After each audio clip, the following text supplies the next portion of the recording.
Руководители и сотрудники жилищного кооператива ПСС Баспана осуждены к различным срокам лишения свободы межрайонным судом по уголовным делам города Шымкент. Данная финансовая пирамида привлекала вклады у жителей города Алматы, Астана и Шымкент. В результате был причинен ущерб свыше 170 миллионов тенге. Мы еще раз обращаемся к нашим подписчикам и говорим, что потребительские и жилищные кооперативы – самая удобная вывеска для создания финансовых пирамид и мошеннических схем. По двум простым причинам. Закон о потребительских кооперативах очень сильно устарел, и второе, отраслевое министерство не осуществляет ни контроля, ни надзора в этой области, и в результате того, что нет никакой профилактики, вот такие вот финансовые пирамиды потом просто проваливаются в правоохранительные органы, как уже большая проблема, и правоохранительные органы вынуждены с этим разбираться. Давайте еще раз проговорим, по какой причине потребительские кооперативы очень рискованное дело. Первое. Потребительские кооперативы очень часто обещают выгодные условия для приобретения жилья, но не исполняют своих финансовых обязательств по ряду причин. В частности, как правило, деньги разворовываются,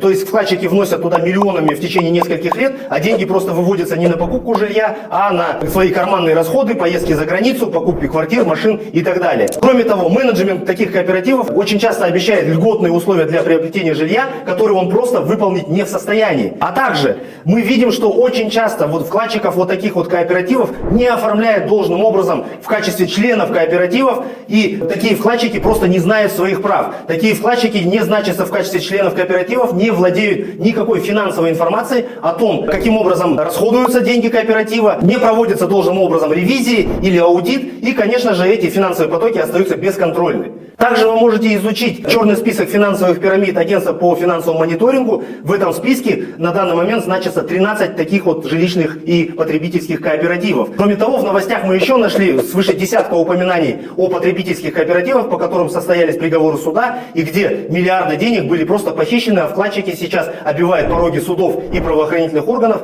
не получив жилья и потеряв огромные деньги.